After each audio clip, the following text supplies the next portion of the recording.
Goodfellas is one of the greatest films ever made. Martin Scorsese took the real story of Henry Hill and the Lucchese crime family and turned it into something so compelling, so watchable, so packed with energy and detail that most people who see it walk away feeling like they genuinely understand what that world was. The clothes, the food, the money, the violence, the loyalty, the betrayal. It all feels real because most of it was real. But Goodfellas is still a movie. It has a running time and a script and decisions about what to show and what to leave out. It ends at the moment that is most dramatically satisfying, not at the moment the story actually ended. It makes certain people look a certain way because that serves the film. What actually happened to the real people behind those characters, what their lives looked like after the camera stopped, after the credits rolled, after the audiences went home, was worse than anything Martin Scorsese put on screen. Section 1. Henry Hill, the man Goodfellas was based on, whose real life after the movie was a disaster. Goodfellas ends with Henry Hill standing outside a house in a bathrobe, complaining about bad food and bad neighbors. Ray Liotta delivers the final monologue in that familiar voice, and the message is clear. The punishment for betraying the mob is boredom, a smaller life, egg noodles with ketchup instead of spaghetti with marinara. The movie makes it feel like a joke, like the worst thing that happened to Henry Hill was having to live like a regular person. That is not what happened. The real Henry Hill was born June 11, 1943, in Brooklyn, New York, to an Irish father and a Sicilian mother. Because he wasn't fully Italian, he could never be a made man, never formally inducted into the Mafia. But from the age of 14, he worked for Paul Vario, a capo regime in the Lucchese crime family, running errands and doing jobs from the cab stand across the street from his childhood home. By the time he was an adult, he was deeply embedded in one of New York's most powerful crime crews, working alongside Jimmy Burke and Tommy DeSimone on hijackings, robberies, extortion, and eventually, drugs. In April 1980, Hill was arrested on narcotics trafficking charges. He was facing serious prison time, and he knew something else. The men he worked with were already talking about whether to kill him. The FBI played him a recorded conversation in which his own associates discussed having him murdered.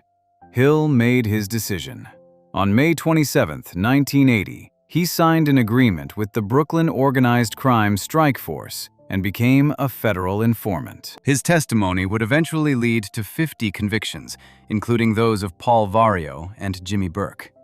In exchange, Hill, his wife Karen, and their 2 children, Greg, who was 13, and Gina, who was 11, entered the Federal Witness Protection Program. Goodfellas ends right there.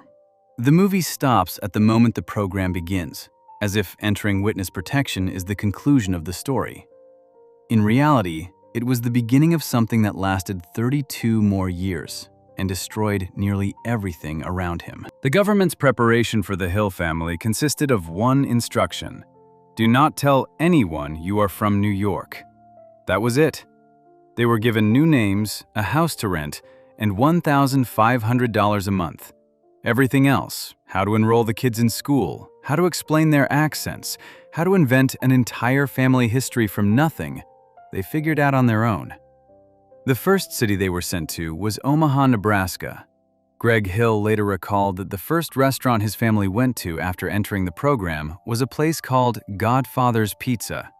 He was not making a joke. That is where the government sent a mob informant's family on their first night in hiding. Henry Hill did not change in Omaha. He spent his days at the racetrack gambling and his nights drinking. He was not working. He was not adjusting. He was doing what he had always done, just in a different state. The FBI still needed his testimony in ongoing cases, so when he violated rules, they warned him instead of cutting him. He learned quickly that he had leverage over the program, and he used it. The family was relocated multiple times, from Omaha to Independence, Kentucky, from Kentucky to Redmond, Washington, east of Seattle. Each move happened either because Hill had done something that compromised their safety, or because intelligence suggested mob associates were getting close. Each move meant the children starting over again at a new school, with a new name, telling a new lie about where they came from and who their family was. Greg Hill described what this was like in a book he and Gina published in 2004 called On the Run, A Mafia Childhood. He wrote that their lives as they had known them officially ended the moment they entered the program. Greg and Gina Hill ceased to exist. In Redmond, Washington, Hill had multiple run-ins with local police and was arrested several times for drunk driving. Greg and his father got into frequent physical fights. There was a point where Greg realized that staying in that house was going to lead somewhere he couldn't come back from, and he made the decision to leave, to separate himself from his father even while still inside the program. In 1981, while still legally married to Karen, Hill met a woman named Sherry Anders in Nevada. He married her in Virginia City. This made him a bigamist.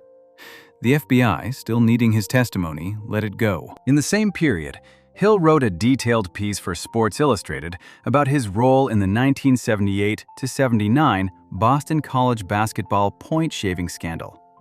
The FBI went, in Greg's words, absolutely nuts. Hill had just publicly confirmed details about a major crime while supposedly hidden inside a federal protection program.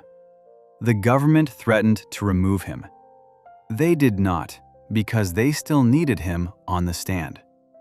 Then, in 1987, it ended. Hill was arrested in Seattle for cocaine trafficking. He was 44 years old. The government expelled him from the witness protection program. He received 5 years probation for the Seattle arrest.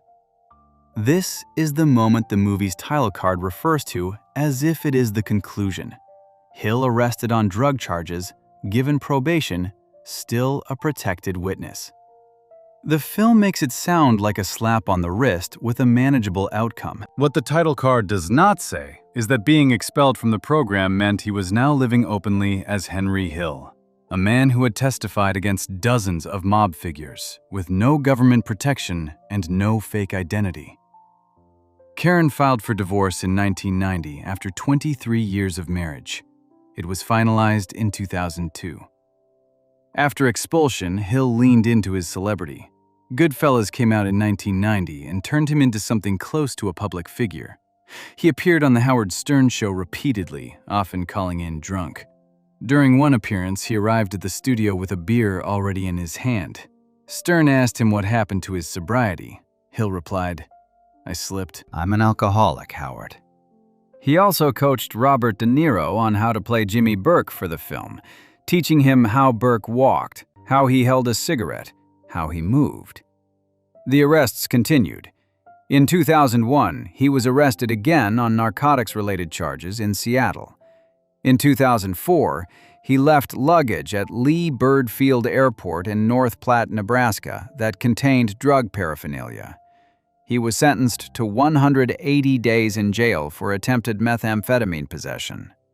On March 26, 2009, he was given 2 years of probation after pleading guilty to 2 misdemeanor counts of public intoxication. In December 2009, he was arrested for disorderly conduct and resisting arrest, which he attributed to his alcohol problems.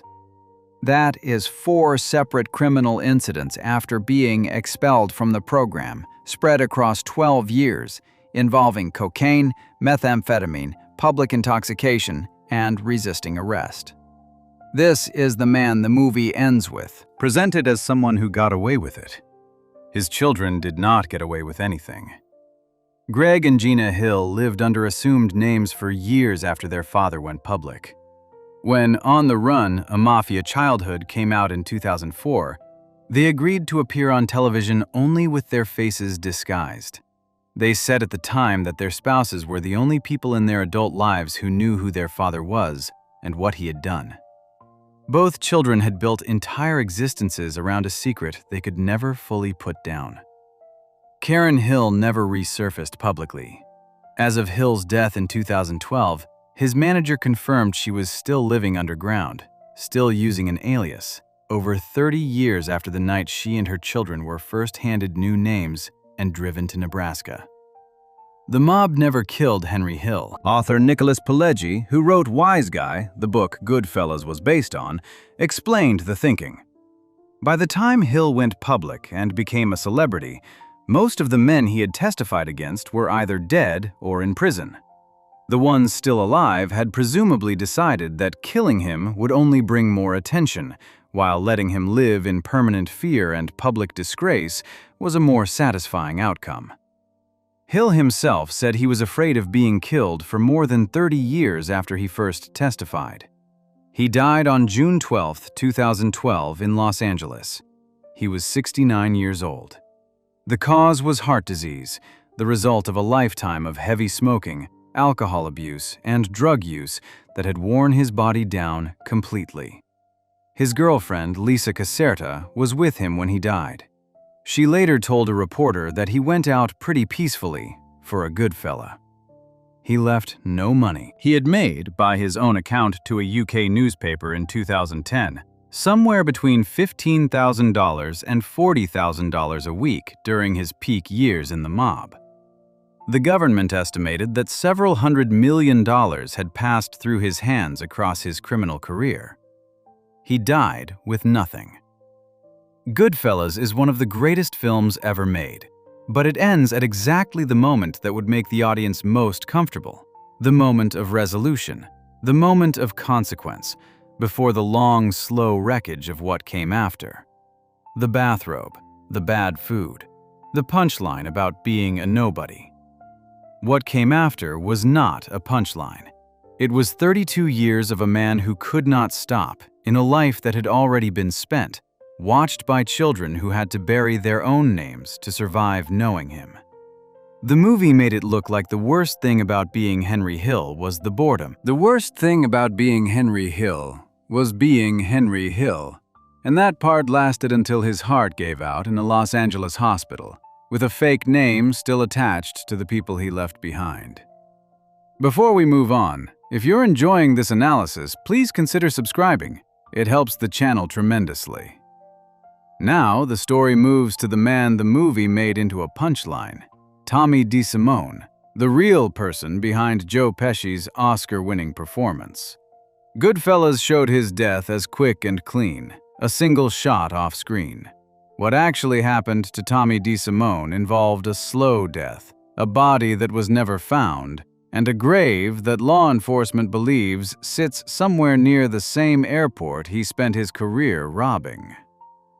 Section 2. Tommy DeSimone, the man behind Joe Pesci's character, whose real death was far worse than the movie showed. Joe Pesci won the Academy Award for Best Supporting Actor for playing Tommy DeVito in Goodfellas. The performance is one of the most remembered in cinema history. The unpredictability, the violence that comes from nowhere, the laugh that precedes something terrible. The scene where he shoots Spider the bartender in the foot during a card game and then shoots him dead a week later for talking back is based on things that actually happened. The character is so vivid and so completely realized that most people who watch Goodfellas walk away thinking they understand Tommy DeSimone. They do not understand how he died. In the film, Tommy DeVito's death is handled with deliberate restraint. He walks into a room he believes is his initiation ceremony, the moment he has been waiting for his entire criminal career. The moment he finally gets made, finally becomes a full member of the Gambino family. He is smiling. He is proud. And then the camera stays outside the closed door, and the audience hears the gunshot. It is over in seconds. Clean, quick, almost merciful. The film cuts away, and Henry Hill explains in voiceover that Tommy was killed because of the Billy Batts murder, and that the Gambino family had been waiting years for the right moment to settle the score. That part is accurate. The reasons for his death are correct. What is not correct is how it happened, or how long it took. Thomas DeSimone was born in New York. Some records say June 6, 1946, others say May 24, 1950. and the discrepancy has never been fully resolved. He grew up in South Ozone Park, Queens, the youngest of 8 children. His family was already embedded in organized crime before he was old enough to understand what that meant.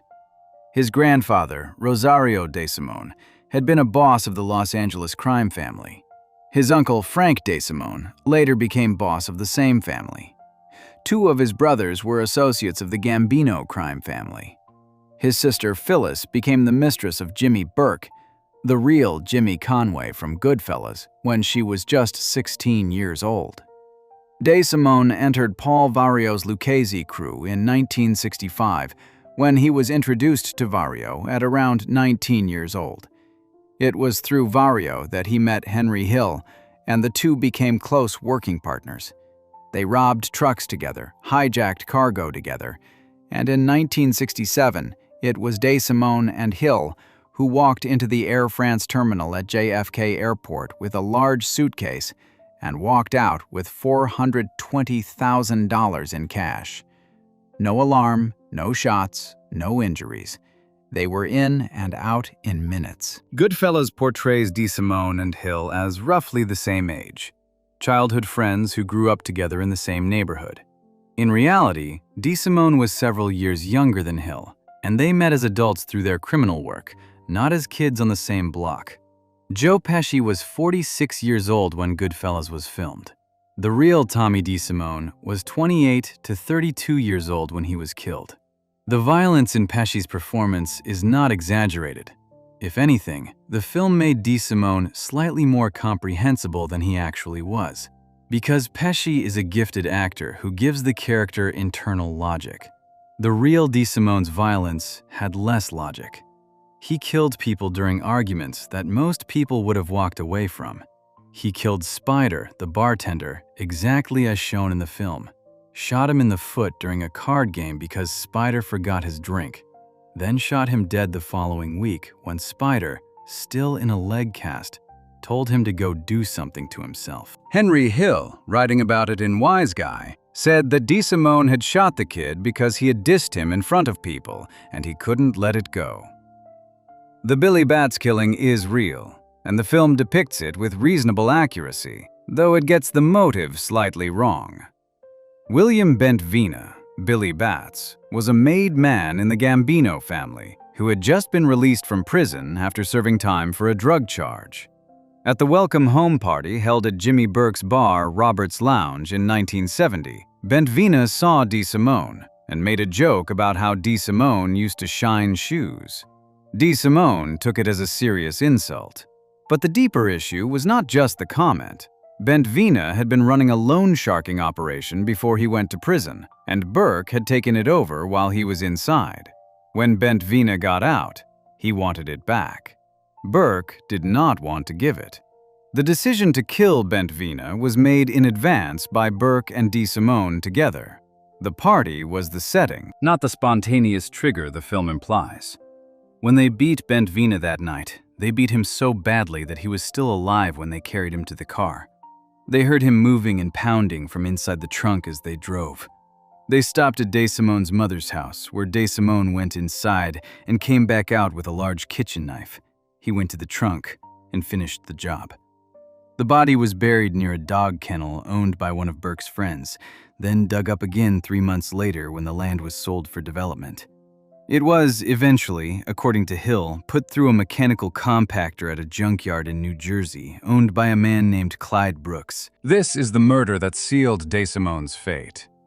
Bentvena was a made man in the Gambino family, personally connected to John Gotti. Killing a made man without permission from the bosses is one of the most serious violations in mafia law. The Gambino family was not going to forget it. They waited.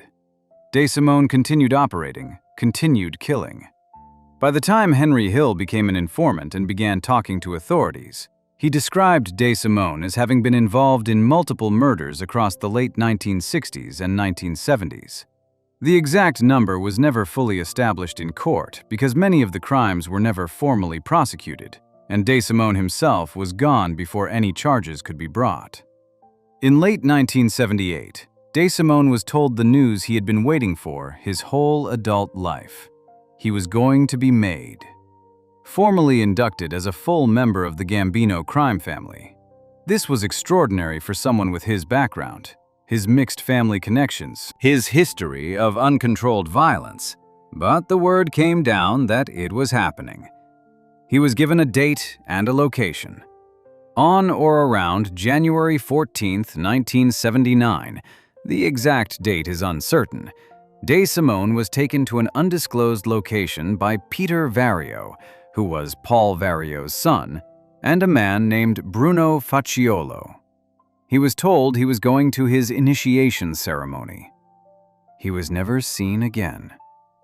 His wife reported him missing on January 14, 1979. There was no ceremony. The Gambinos had used the promise of being made as bait, and DeSimone had walked straight into it. Henry Hill, when he became an informant the following year, told authorities what he believed had happened. He said John Gotti personally killed DeSimone in retaliation for the murders of Billy Batts and another Gambino associate named Foxy Giroth, whose real name was Frank Guccia. Hill maintained this account in the book Wise Guy and repeated it in the DVD commentary for Goodfellas. A separate account came from a mobster named Sal Polisi, who claimed to have information about what happened inside that room. According to Polisi, DeSimone was killed by Thomas Agro in the presence of John Gotti, and the death was not quick. Polisi said it took a long time. There are also accounts, which have never been officially confirmed and should be treated with appropriate caution, that DeSimone was killed with a chainsaw. What is confirmed is this: his body has never been found. In more than 4 decades since his disappearance, no remains have been identified. No grave has been located. He simply stopped existing. Law enforcement believes his body is most likely in a location known as The Hole, a patch of land on the Brooklyn-Queens border near John F. Kennedy Airport that has served, over several decades, as an informal mob burial ground. The body of Al Indelicato was found there in 1981. In 2004, police recovered the remains of Philip Giacone and Dominic Trinchera from the same general area. Both men had been missing since 1981. DeSimone has been missing since 1979. If the theory is correct, he has been buried near the airport he spent years robbing, a few miles from the bar where he and Burke planned their crimes, and the lounge where he killed a bartender over a comment about his foot. His brother Anthony DeSimone was also murdered, killed by Thomas Agro in 1979. The same year Tommy disappeared. His sister Phyllis, who had been Jimmy Burke's mistress since she was a teenager, watched both of her brothers die that year. Burke was already heading toward prison. The family that had been built around organized crime collapsed in the space of 12 months.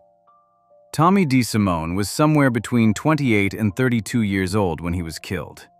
The film that immortalized him, that won an Academy Award for the performance it inspired, came out 11 years after he disappeared. Joe Pesci collected his Oscar in March 1991. The real Tommy DeSimone had no grave to put it on. In Goodfellas, the camera stays outside the door. The audience hears a shot, and it is over. The choice to keep it off screen was a directorial decision, but it also, accidentally or not, made the death feel cleaner and faster than the accounts suggest it actually was. A quick shot, a closed door, a cut to the next scene. In reality, based on the accounts of people who claimed to have knowledge of what happened, there was no quick shot. There was a room, and people who had been waiting a long time, and a man who walked in thinking he was finally going to be rewarded for everything he had done. He was 28 to 32 years old. His body is in the ground somewhere near an airport. Nobody knows exactly where. If Tommy DeSimone got the death the Mafia reserved for men who broke its rules, Jimmy Burke got something arguably worse. Years in a prison cell, watching everything he built fall apart around him, including the son who followed him into crime and died on a Brooklyn street while Burke was locked up and powerless to do anything about it. Section 3. Jimmy Burke, the man Robert De Niro played, who died in prison while his son was shot dead outside a bar. Robert De Niro's performance as Jimmy Conway in Goodfellas is one of the most controlled and menacing portrayals of a criminal ever put on screen. The character is charming, generous, funny in a way that makes you forget what he is capable of. And then suddenly, without warning, capable of anything. The film shows him planning the Lufthansa heist, methodically killing the people who could connect him to it, and eventually going to prison on a 20 years to life sentence. The final title card says he will not be eligible for parole until 2004. What the movie does not say is that he died in prison in 1996, 8 years before that parole date. That his son was shot dead on a Brooklyn street in 1987, while Burke was locked up and had no way to do anything about it. That the Lufthansa heist, the biggest cash robbery in American history at the time, never resulted in a single conviction against any member of his crew. And that the crime which actually sent him to prison was not murder, not robbery, not racketeering, but fixing college basketball games. James Burke was born July 5, 1931 in the Bronx. His mother was an Irish immigrant named Jane Conway. His father was never identified. Within 2 years of his birth, he was placed into foster care. He spent his entire childhood being moved between orphanages and foster homes across New York. One of his foster fathers was driving when he reached into the back seat to strike Burke, lost control of the car, and died in the crash. The widow blamed Burke for the accident and beat him until the authorities moved him on to the next placement. Between the ages of 16 and 22, Burke was in prison for all but 86 days. He was incarcerated for passing counterfeit checks at 18, and his refusal to name the mobster who gave him the checks earned him protection and respect from the Colombo family members already inside. Goodfellas does not show any of this. The film introduces Burke as a fully formed, polished criminal operator, charismatic, in control, already embedded in the Lucchese family structure, the childhood that produced him. The years of abuse and displacement and institutional violence do not exist in the movie's version of events. De Niro's Jimmy Conway is a man who was always going to be exactly what he became. The real Jimmy Burke was a man shaped by circumstances that would have broken most people before they were old enough to vote. By the 1950s, Burke had established himself in the South Ozone Park and East New York criminal underworld, working under Paul Vario's crew. He earned the nickname Jimmy the Gent because he had a habit of tipping the drivers of trucks he was in the process of robbing.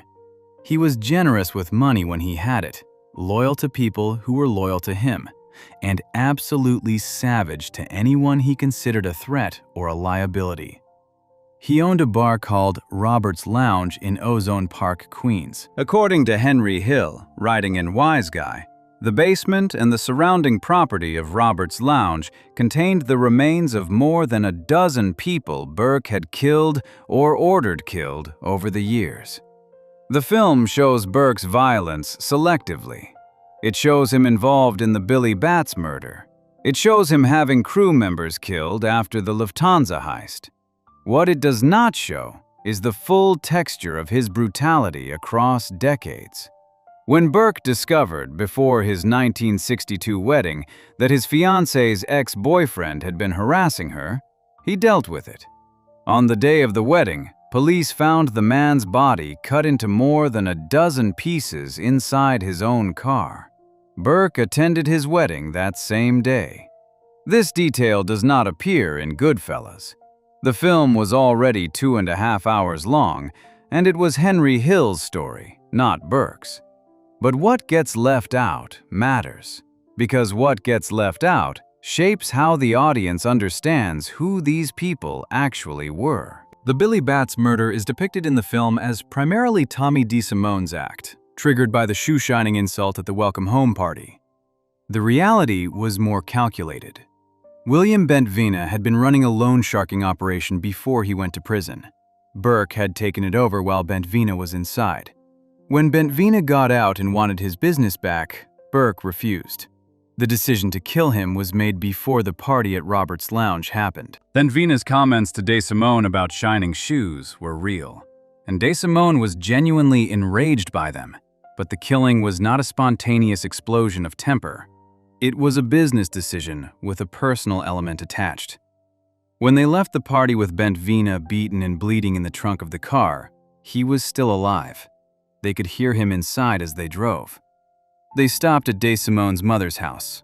DeSimone went inside and came back with a kitchen knife and finished the job in the trunk. The body was buried near a dog kennel.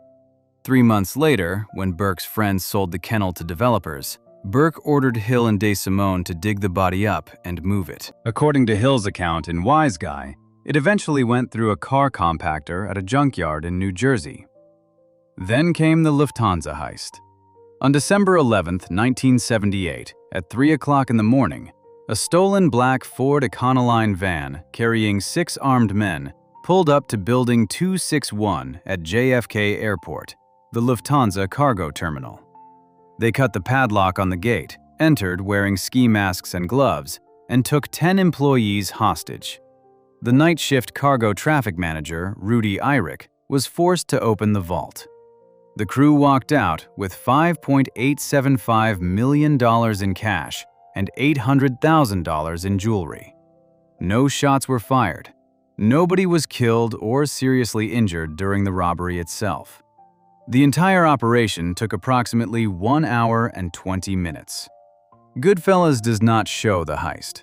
The film covers the planning, the crew, and the aftermath, but the robbery itself happens off-screen. Hill was not part of the robbery crew. He was involved in the planning and received money from Burke afterward, but he was not inside that terminal. The film reflects this by keeping the audience at the same distance from the robbery that Hill himself was at.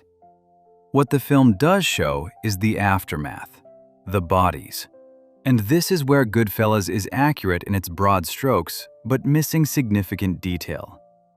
The man assigned to dispose of the van immediately after the robbery was Parnell Edwards, called Stax Edwards in the film. His job was to take the van to a junkyard and have it crushed. Instead, he went home, got high, and fell asleep. The van sat on a street in Brooklyn. Police found it 2 days later. There were fingerprints inside. Within 72 hours, the FBI had identified Burke's crew as the likely perpetrators and set up heavy surveillance. They bugged vehicles, phones at Robert's Lounge, and nearby payphones. They recorded fragments of conversations. Seppa telling someone about a brown case and a bag from Lufthansa, references to where money was hidden, but nothing that could support a prosecution. Burke's response to the FBI closing in was to start killing everyone who could testify against him. Stax Edwards was shot in his Queens apartment approximately 1 week after the heist, while a piece of chicken from his dinner was still in his mouth. Martin Krugman, the bookmaker who had first told Hill about the Lufthansa cash and who appears in the film as the character Maury, disappeared in January 1979 and was never found. Robert McMahon and Joseph Manry, 2 men who had helped with the terminal robbery, were found shot execution-style in the front seat of a Buick in Brooklyn, approximately 5 months after the heist. Teresa Ferrara, who had connections to members of the crew, was found as a headless torso washed up on a New Jersey beach. Angelo Seppi, who had been part of the robbery crew, was killed in July 1984 by his own Lucchese family for stealing money and cocaine from a family-affiliated drug dealer. As Hill later explained it in a History Channel documentary about the heist, rather than pay everyone $400,000 or $500,000 apiece, it was easier to put a quarter bullet in their head. The only person ever convicted for the Lufthansa heist was Louis Werner, the Lufthansa cargo agent who had been the inside man, passing along information about the cash shipments in exchange for help with his gambling debts. Werner was convicted in 1979 and sentenced to 15 years. Every other member of Burke's crew either died violently, disappeared, or was never charged. The $5.875 million in cash and $800,000 in jewelry have never been recovered. Decades of federal investigation produced nothing. In 2014, a Bonanno family member named Vincent Asaro was indicted in connection with the heist, but he was acquitted of all charges in 2015. Burke was never charged with the Lufthansa heist. The crime that put him away was something Goodfellas barely mentions, a single passing reference in a line from the Maury character, so brief that most viewers don't register it. In 1982, based on Henry Hill's testimony, Burke was convicted of conspiracy charges related to his involvement in the 1978-79 Boston College basketball point-shaving scandal. He had been involved in fixing games played by the BC Eagles, placing bets on outcomes that had been arranged in advance through payments to players. Hill had been part of the scheme and testified in detail about Burke's role. Burke was sentenced to 12 years in prison. While serving that sentence, Hill provided additional testimony about a 1979 murder Burke had committed. Burke had been swindled out of $250,000 in drug money by a con man named Richard Eaton. Burke killed him. In 1985, based on Hill's testimony about Eaton's murder, Burke was convicted and sentenced to a further 20 years to life. He was now looking at dying in prison. His son, Frank James Burke, had followed his father into crime. Frank became a cocaine dealer and an associate of the Gambino crime family, the same family that had ordered Tommy DeSimone's death. On May 18, 1987, Frank Burke was standing outside the Suncrest Tavern on Liberty Avenue in East New York, Brooklyn, when he got into an argument with a drug dealer named Tito Ortiz. Ortiz shot him. Frank Burke was 26 years old. His father was in prison in New York and could do nothing. Burke was serving his sentence at Wendy Correctional Facility in Alden, New York, when he was diagnosed with cancer. He was transferred for treatment to Roswell Park Comprehensive Cancer Center in Buffalo. He died there on April 13, 1996. He was 64 years old. Had he lived, he would have first become eligible for parole on November 3, 2008. He died 12 years before that date. The Lufthansa heist, the largest cash robbery in American history at the time it happened, the crime that forms the dramatic centerpiece of Goodfellas, the job that Burke spent years planning and executing, sent him to prison for nothing. He went to prison for fixing basketball games. The heist itself produced no convictions, no recovered money, and a trail of bodies that the FBI spent decades trying to connect to anyone still alive. Burke killed 9 people in the 7 months after the robbery to make sure that trail went cold. It worked. He was just not careful enough about everything else.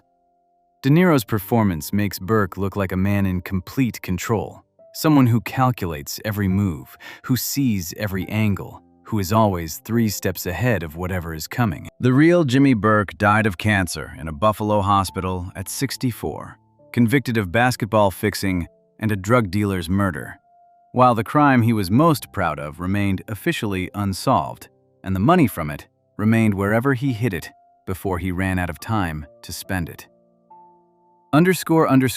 Quote, Paul Vario, the man Paul Sorvino played as a calm, measured father figure, was in reality one of the most violent men in the New York mob, convicted of rape before Goodfellas even begins, and the movie never once mentions it. Section 4.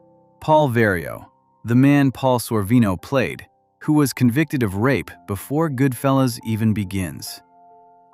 Paul Sorvino plays Paulie Cicero in Goodfellas as one of the most dignified presences in the entire film. He is large and quiet and completely in command. He sits at the head of tables. He dispenses advice like a grandfather. He disapproves of Henry Hill's drug dealing, not out of moral concern, but out of practical caution. Drugs bring heat, and heat is bad for business. When Hill brings Karen to meet him, Paulie is surrounded by relatives, all named Paul or Peter or Marie, and the scene plays like a family reunion. He is the anchor, the steady hand, the man everyone defers to. Federal prosecutors who spent years building cases against the real Paul Vario described him as one of the most violent and dangerous career criminals in the city of New York. Those are not compatible descriptions. Goodfellas chose one and left the other entirely out of the film. Paul Vario was born July 10, 1914 in New York City, the son of Sicilian immigrants. He grew up in Brooklyn and was in trouble with authorities from childhood, sentenced to 7 months in juvenile detention at age 11 for truancy. By the time he was a young adult, he was already embedded in the criminal world that would define his entire life. He became a member of the Lucchese crime family and worked his way up to capo regime, crew leader, running operations out of a junkyard on Avenue D in Canarsie and an old German bar called Gefkin's on Flatlands Avenue. His crew's primary territory was John F. Kennedy Airport, where they had so much control over the cargo workers and union operations that the FBI later recorded Vario's associates boasting openly, "We own JFK." He stood 6 feet 3 inches tall and weighed 250 pounds. He had an aura of physical menace that he rarely needed to act on directly because people around him understood what he was capable of. He never used a telephone. Not once throughout decades of criminal operations did Paul Vario conduct business over a phone line. He communicated through intermediaries and in-person meetings only because he understood that telephones could be tapped, and he was not going to give anyone a recording of his voice discussing anything. Goodfellas does not mention that in 1937, Paul Vario was convicted of rape and sentenced to 10 years in prison. He was paroled multiple times during that sentence and sent back each time for new violations, burglary, and dealing in stolen property. By the time he was finally released from that stretch, he was already a seasoned criminal with mob connections and a reputation. This conviction is simply absent from the film. It does not come up. The movie's Paulie Cicero has no backstory involving sexual violence and imprisonment.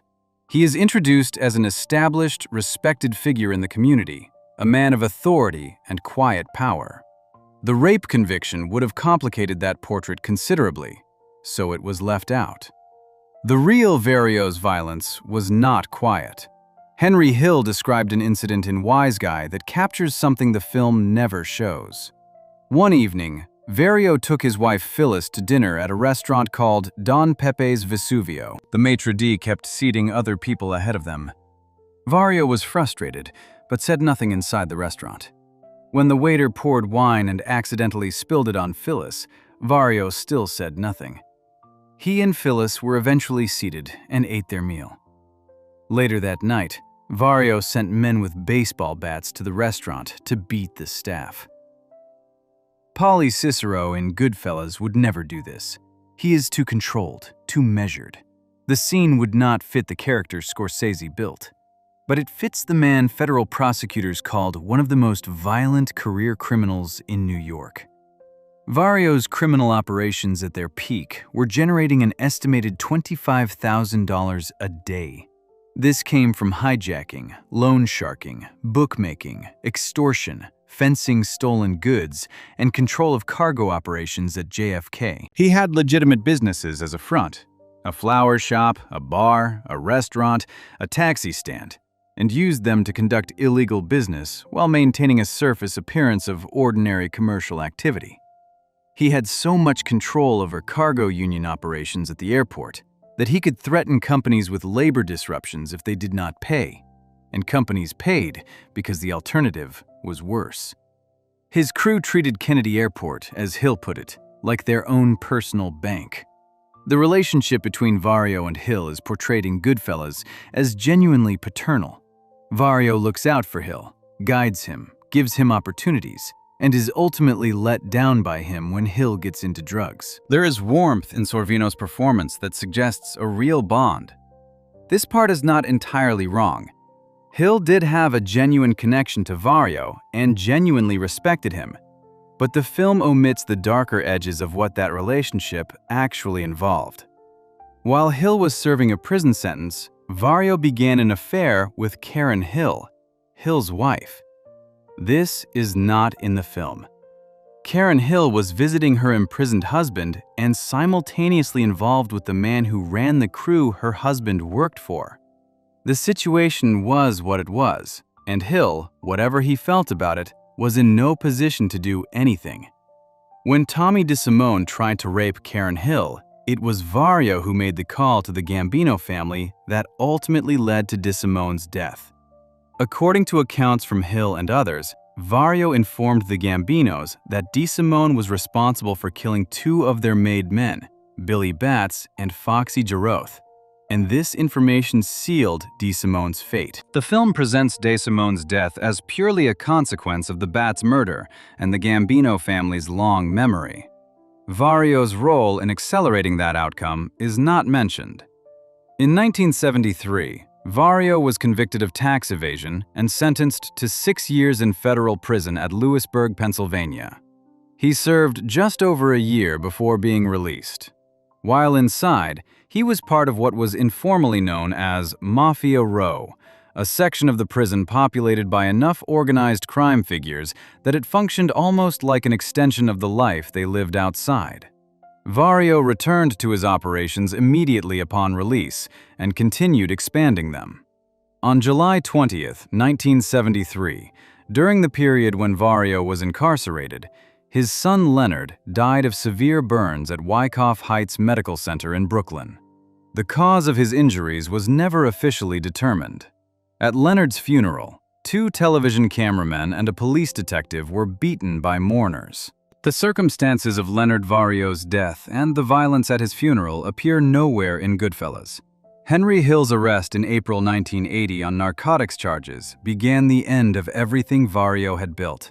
Hill initially said nothing, but the FBI and the Brooklyn Organized Crime Strike Force played Hill recordings of conversations in which his own associates discussed whether to kill him. They made clear what was waiting for him if he stayed quiet and went to trial. Hill made his decision and began cooperating in May 1980. Based on Hill's testimony, Vario was convicted in 1984 of fraud. Specifically, he had arranged a fictitious job for Hill at a concrete company to satisfy the terms of Hill's parole and get him released early from a previous sentence. The arrangement was a straight-up deception of the federal government. Vario received 4 years. While serving that sentence, Vario was indicted again. This time, the charge was racketeering and extortion.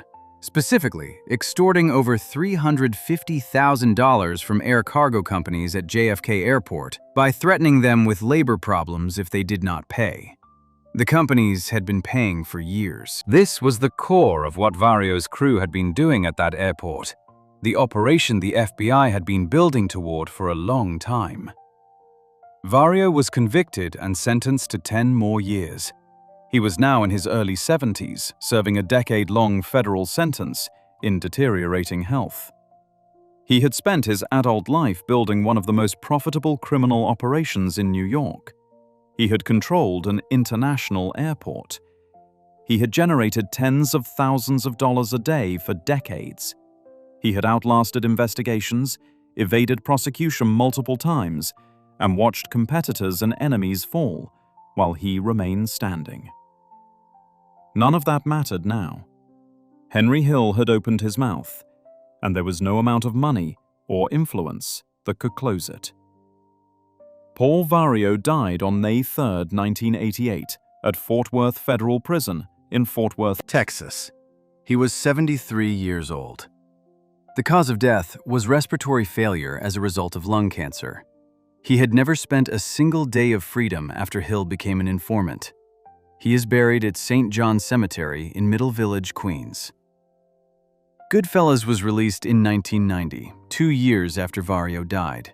Paul Sorvino's portrayal of him as Paulie Cicero was critically praised.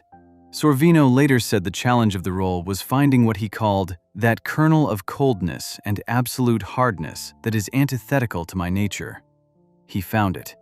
The performance is convincing and layered and earned, but the man it is based on had been convicted of rape in 1937, had beaten people who spilled wine on his wife, had conducted an affair with his subordinate's wife while that subordinate was in prison, had built a criminal empire on the labor and fear of hundreds of people at a major international airport, had died in a federal prison in Texas, far from the Brooklyn streets where he had been a king. Goodfellas gives him dignity in death, a title card, a date, a cause of death, stated simply and without judgment. The real Paul Vario's death was the death of a man who had run out of time and options inside a prison that was nowhere near anything he had ever loved. The movie made him a father figure. The prosecutors who put him there called him one of the most dangerous men in New York. Both things can be true, but Goodfellas only showed one of them. Now the story moves to the Lufthansa heist itself, the crime that sits at the center of Goodfellas, the biggest cash robbery in American history at the time it happened, the job that the movie built an entire third act around. What the film shows is the planning and the aftermath. What it never showed is what actually happened inside that terminal at 3 in the morning, how the money vanished completely, and why not one member of Burke's robbery crew was ever convicted of it. Section 5.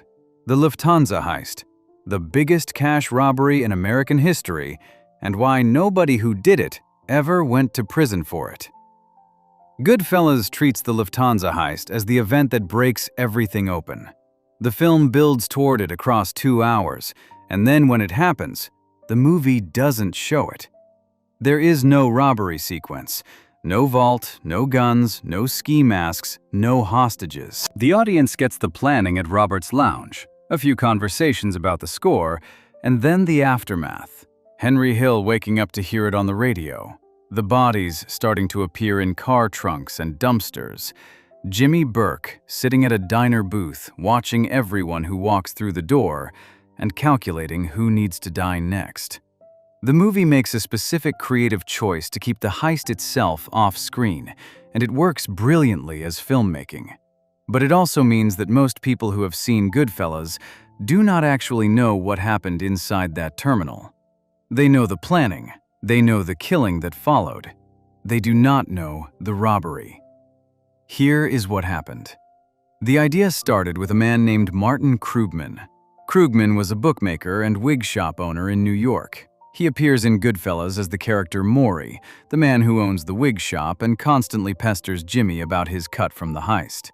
In real life, Krugman had a source inside Lufthansa, a cargo agent at JFK named Louis Werner, who was carrying a $20,000 gambling debt to Krugman and was looking for a way to clear it. Werner knew something valuable. Lufthansa regularly flew large amounts of cash from West Germany to its cargo terminal at JFK, American currency that had been exchanged by U.S. military personnel and tourists stationed in Germany.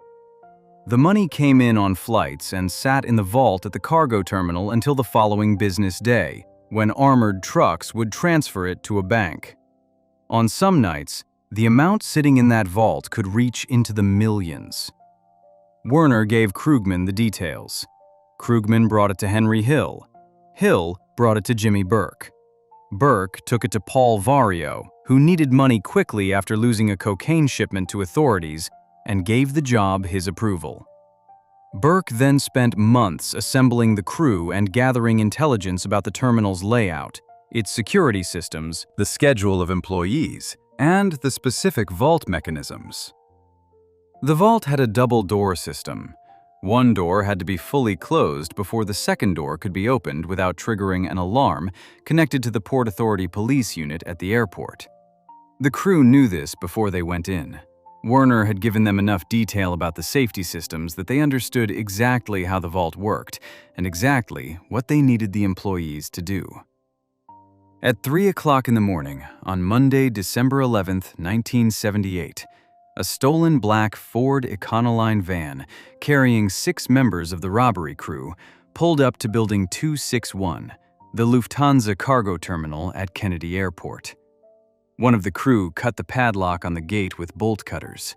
The men climbed the stairs to the east tower of the terminal, entered wearing ski masks and gloves, and immediately took control of the building. The first employee they encountered was John Murray, a senior cargo agent who was working the night shift. He was escorted at gunpoint into the lunchroom, where 5 other Lufthansa employees were on their meal break. Murray was ordered to lie flat on the floor with his eyes closed, as were the others. Murray was then asked who else was in the building. He told them. The night shift cargo traffic manager, a man named Rudy Irich, and a cargo transfer agent named Kerry Whalen were also present. Murray was forced to call out to Irich to come upstairs. When Irich arrived, he was taken hostage with the rest. The crew then forced Irich to open the vault. He opened the first door. The second door followed. Inside was what the crew had come for: crates of American and West German currency and burlap sacks containing gold, diamonds, and other jewelry. The crew loaded everything they could carry. They bound the employees with tape and left them in the lunchroom. They walked out with $5.875 million in cash and $800,000 in jewelry. In total, approximately $6.7 million. Adjusted for inflation, that is roughly equivalent to $30 million today. Not a single shot was fired during the robbery. Not a single employee was seriously injured. The entire operation, from the moment they cut the padlock to the moment the van pulled away, took approximately 1 hour and 20 minutes. It was the largest cash robbery ever committed on United States soil up to that point in history. The van was supposed to disappear immediately. Burke had assigned Parnell Edwards, Stax in the film, to take the van directly to a junkyard owned by a man named Clyde Brooks and have it crushed. This was the most important loose end to tie off. A stolen van with fingerprints inside, parked anywhere it could be found, was a direct connection between the crew and the terminal. Edwards did not crush the van. He drove it to a street in Brooklyn, parked it, went home, and fell asleep. He had been using drugs. 2 days later, a parking enforcement officer ticketed the van. Police ran the plates, found it was stolen, and investigated further. Fingerprints inside the van connected it to members of Burke's crew. Within 72 hours of the robbery, the FBI had identified Burke's operation as the likely perpetrators. What followed was one of the most intensive investigations in the history of the New York FBI field office. Agents set up surveillance across Burke's entire network. They followed crew members in helicopters. They bugged vehicles, bugged the phones at Robert's Lounge, bugged the payphones on the streets closest to the bar. They recorded fragments of conversation. Angelo Seppi telling an unidentified man about a brown case and a bag from Lufthansa. References to money being hidden. Discussion of the job in coded language. None of it was enough. The recordings were suggestive, but not prosecutable. No search warrants were issued. Burke understood what the van meant the moment he found out Edwards had left it on the street. He had spent months planning a robbery precise enough that the employees could not identify the robbers, careful enough that no shots were fired, smart enough that the vault was opened from the inside without triggering alarms. All of that work had been undone by one man who went home and went to sleep instead of driving to a junkyard. Burke's response was to eliminate every person who could connect anyone to the heist. Parnell Edwards was shot in his Queens apartment approximately 1 week after the robbery. According to the account Henry Hill later gave, he was killed while a piece of chicken from his dinner was still in his mouth. He was the first. Martin Krugman, Maury in the film, disappeared in January 1979. He was never found. Hill's testimony indicated that Krugman had been killed for making what Burke considered unreasonable financial demands about his cut from the heist. His body was never recovered. Robert McMahon and Joseph Manry had both helped with the terminal robbery itself. According to Hill's account, Manry was the one who located the 9 Lufthansa employees inside the building and organized the hostage situation. Both men were found shot execution style, with bullets to the back of the head in the front seat of a Buick parked in Brooklyn. Their bodies were discovered approximately 5 months after the heist. Teresa Ferrara had connections to members of Burke's crew and was suspected by Burke of involvement in skimming money from the heist proceeds. Her body, or what remained of it, washed up on a New Jersey beach. She had been decapitated. The headless torso was identified through other means. Angelo Sepe had been one of the men who entered the Lufthansa terminal that night. He survived the post-heist killing spree, but was killed in July 1984, not by Burke, but by his own Lucchese family, who executed him for stealing cash and cocaine from a family-affiliated drug dealer. In the 7 months following the robbery, Burke ordered or carried out the murders of approximately 9 people who were connected in some way to the heist, the money, or the investigation. As Hill explained it years later in a History Channel documentary, rather than pay everyone $400,000 or $500,000 apiece, it was easier to put a quarter bullet in their head. By the time the FBI had built enough of a case to move on anyone, most of the people who could testify were dead. The surveillance recordings were not sufficient for prosecution. The fingerprints from the van established that crew members had been in the vehicle, but establishing that the vehicle was used in the robbery required testimony that no longer existed from people who were no longer alive. The only person ever convicted of the Lufthansa heist was Louis Werner, the inside man, the cargo agent with the gambling debt who had told Krugman about the cash shipments in the first place. Werner was arrested in 1979, tried, convicted, and sentenced to 15 years in prison. He served his time and was released. He is the only conviction the federal government ever obtained in connection with the largest cash robbery in American history. Burke was never charged with the heist. He died in prison in 1996 for fixing college basketball games and killing a con man. The heist itself produced nothing for prosecutors. In 2014, federal authorities made one more attempt. A Bonanno family member named Vincent Asaro was indicted in connection with the Lufthansa robbery. His cousin, Gaspar Valenti, who had been secretly cooperating with the FBI since 2008 and wearing a wire as late as 2013, provided recorded conversations in which Asaro discussed the heist and his alleged involvement in it. Prosecutors argued that Asaro had participated in the planning and had received money from Burke afterward. Asaro was acquitted of all charges related to the Lufthansa heist in November 2015. He was convicted of a separate charge, road rage arson, and sentenced to 8 years. He was released in 2020. Nobody else has ever been charged. The $5.875 million in cash and the $800,000 in jewelry have never been recovered. Investigators have theories about where the money went. Burke kept most of it himself rather than distributing shares to the crew, which was part of why he started killing them, because paying people nothing for a job they had done was easier to enforce when those people were dead. But the money itself has simply never surfaced. It went somewhere in the winter of 1978 and never came back out. Goodfellas made the Lufthansa heist famous. Millions of people know it happened. Millions of people watched the bodies appear in the film's third act and understood that Burke was eliminating witnesses. What the film cannot convey, because it ends before the investigation concludes, is the final outcome. A robbery that took 1 hour and 20 minutes to execute, followed by decades of federal investigation, and a final tally of 1 conviction, the inside man, while the actual robbery crew walked away entirely. Not one of the men who entered that terminal at 3 in the morning on December 11, 1978, was ever convicted of the crime.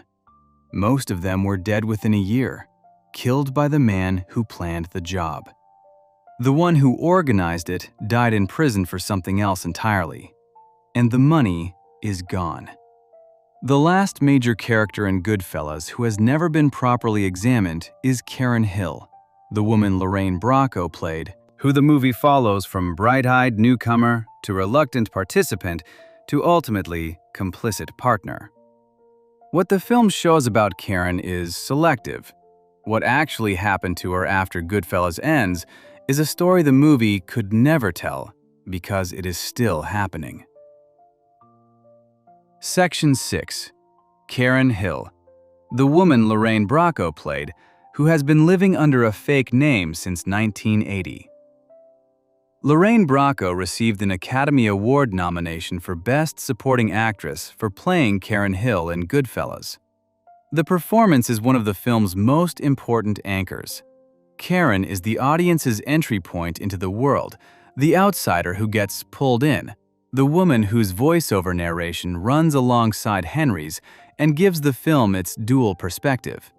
The movie follows her from their first date at the Copacabana, through the marriage, the children, the affairs, the drugs, the guns, the chaos, and finally, the decision to enter witness protection. The last time the audience sees Karen, she is walking into a new life with her husband and children. The film makes it feel like a resolution. Karen Hill has been living under a fake name since 1980. As of Henry Hill's death in 2012, she was still underground. That is more than 4 decades of a life lived as someone else in a location that has never been made public because the alternative was too dangerous to consider. Karen Friedman was born January 16, 1946, and grew up in Lawrence, Nassau County, on Long Island, from a middle-class Jewish family. She met Henry Hill in 1965, introduced through Paul Vario, who had insisted Hill accompany his son on a double date at a restaurant called Villa Capra. By Karen's own account, the first date was a disaster, and Hill stood her up on the second one. They began going out anyway, to the Copacabana, to restaurants, to nightclubs where Hill was treated like someone important. She later described what drew her in. One day, she was a dental assistant from a middle-class family on Long Island, and the next, she was drinking champagne that Sammy Davis Jr. sent to the table at the Copa. Goodfellas shows Karen's awareness of Henry's criminal life developing gradually. In reality, the signals were there from almost the beginning. The first clear moment came early in their relationship when a neighbor named Ted forced himself on Karen and pushed her out of his car. She called Henry. What happened next was depicted with reasonable accuracy in the film. Henry went to the man's house and beat him severely with a gun. Karen later described her reaction in terms that reveal how quickly she adapted to what Henry was. She thought it was incredibly sexy how he had handled it. They married and had 2 children, a son named Greg and a daughter named Gina. Goodfellas depicts Hill as having 2 daughters, which is incorrect. He had a son and a daughter. Karen became progressively more involved in the criminal operations over the years. She smuggled drugs into prison for Henry during his sentence in the 1970s, carrying narcotics inside the prison during visits. She managed money, dealt with the consequences of his affairs, and maintained the household through years of instability. The film captures the broad shape of this involvement accurately. What the film does not show is the specific texture of what witness protection actually meant for Karen and the children. When the family entered the program in 1980, they were driven to Omaha, Nebraska. Greg was 13, Gina was 11. They were given new names, a house, and $1,500 a month. The only guidance the government provided was, do not tell anyone you are from New York. Karen was responsible for everything else, enrolling the children in school, inventing a family backstory, explaining the accents, maintaining the fiction that they were ordinary people from somewhere unremarkable. Henry did not make any of this easier. He continued drinking, gambling, using drugs, and breaking program rules from almost the first week. The family was moved repeatedly, from Omaha to Independence, Kentucky, then to Redmond, Washington. Each move meant Karen rebuilding everything she had constructed in the previous location. New school, new story, new neighbors who could not know anything real about who they were. Greg Hill wrote in On the Run, A Mafia Childhood, that there were moments inside the program where he had to physically intervene to protect his mother from his father. He described a breaking point where he finally left, separated himself from the household, because staying was going to end badly. He did not want to abandon his mother, but he understood that remaining in that environment was going to destroy him. Karen filed for divorce in 1990, 10 years after they entered the program, after 23 years of marriage. The divorce was not finalized until 2002. During the 12 years between filing and finalization, Henry had already remarried, bigamously, while still legally married to Karen, and had been expelled from the program, arrested multiple times, and become a public figure through Goodfellas and his subsequent media appearances. Karen never became a public figure. She gave no interviews. She appeared in no documentaries. She made no television appearances. While Henry Hill was calling into the Howard Stern show drunk and writing cookbooks and appearing on mob documentaries, Karen Hill was living as someone else, somewhere that has never been disclosed, keeping a secret that her children kept alongside her. Greg and Gina Hill published their book in 2004. They appeared on television to discuss it with their faces disguised. They said at the time that their spouses were the only people in their adult lives who knew who their father was. Both children were still living under assumed names. Henry Hill's manager confirmed after Hill's death in June 2012 that Karen was still underground, still using a false identity, still living as someone other than who she actually is. She was 66 years old at the time. She had been living that way for 32 years. Goodfellas gives Karen a narrative arc that ends in a kind of resigned survival. She made her choices. She lived with them. She got out. The real Karen Hill got out and then kept running for decades under a name that is not hers, in a place nobody will confirm. The movie made the mob look like a world you could leave. Karen Hill's life since 1980 is proof that leaving is not the same as being free. If you enjoyed this breakdown, make sure to subscribe. Thanks for watching, and I'll see you in the next one.